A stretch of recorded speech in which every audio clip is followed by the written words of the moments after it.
you remember how I said if I wasn't digging it, I was going to change it? What's going on, guys? Welcome back to another video, or if you're new here, as always, welcome to the channel. Today, as you can see, the cluster is back out of the truck, and that's because you remember how I said if I wasn't digging it, I was going to change it. Well, that's what I did. I ordered a new face, a new back overlay, I guess, and also, if you can see the trans temp gauge, I didn't have that calibrated right, so I was gonna have to pull it off anyways, reset that. But I'm just gonna show you how to change the face. It's super easy. Figured I'd just make a real quick video showing you guys how to do that, and then showing you what it looks like in the truck. And also, I'm gonna try to fix some of the hot spots that I have. Maybe try to lower those LEDs somehow. But let's get to it.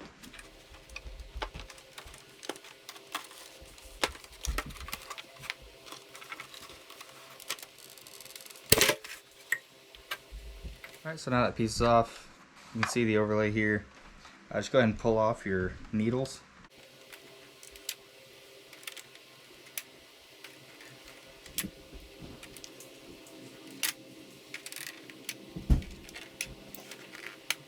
Alright, so now all the needles are off. The only thing that's holding this on is these little tabs. They're not even really tabs, they're just solid blocks that are just there to hold it in place. So all you'll do is you'll get your old one, and then you'll just pull up on it. Do that all the way around. This particular one's got 3. I don't know if the Escalade clusters are different than the actual Silverado clusters, but this certain one has 3. I think that's all they all have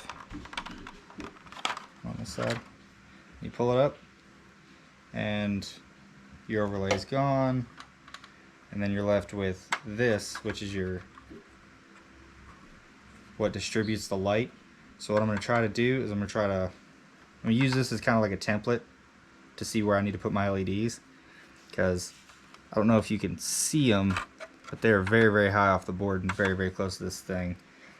So that's why I'm getting all those hot spots and my light's not really evenly distributed.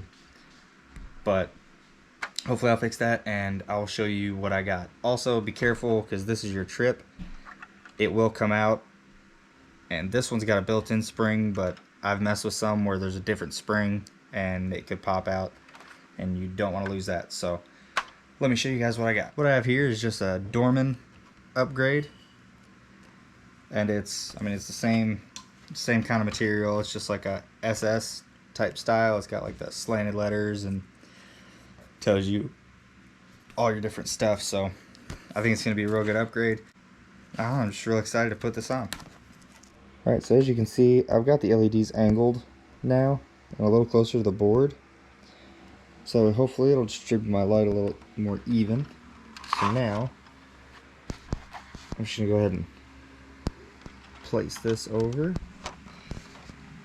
and these little tabs here just snap over.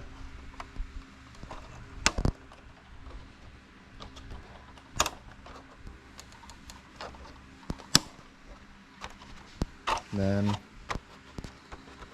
that's it. Now I'll go ahead and put the needles on and go put it in the truck, see how everything works, and try to calibrate my needles. Needles are on, and gonna go put it in the truck, see what she looks like. Alright guys, there it is. Turn this dome light off, let you see. As you can see, there's still like a couple hot spots. Like that needle's a little bit brighter than the rest of them, but I mean, all in all, I think I fixed most of the hot spot issues, so I'm pretty happy about that. All the needles are right. That's the odometer and everything's a little bit more of a shade blue, so that's pretty cool.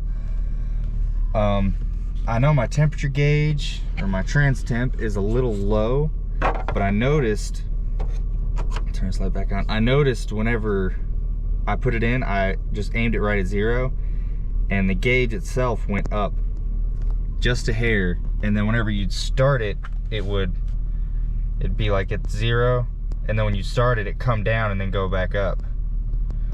So I'm almost thinking that's what it does. It kind of starts out at 100, but it's really at 0, and then after 100 it starts climbing.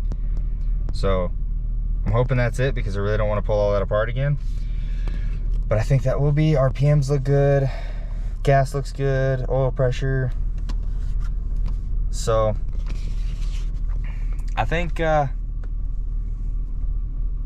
it for this video, guys. I just really wanted to show you guys getting that overlay in and all that good stuff. It's real simple to do, but you don't see many videos on it. So I figured I'd show you guys what it looks like, all that good stuff. If you want to see actually taking the cluster out and rebuilding it, I'll link that video in after this one. Yeah, that's gonna be a wrap for this video, guys. So thank you so much for watching. Follow me on all my socials, Instagram, TikTok, all that good stuff. Like this video if you like this stuff. Subscribe to the channel if you want to see more stuff like this. I've got more plans, just gotta wait for the dominoes to fall where they fall. So I'm definitely gonna have some more cool stuff coming, hopefully here soon. Also, if you need to contact me for any reason, I will leave my channel email down in the description below. That's where you can find my links for everything. Again, just thank you so much for watching, and I will see you guys next time.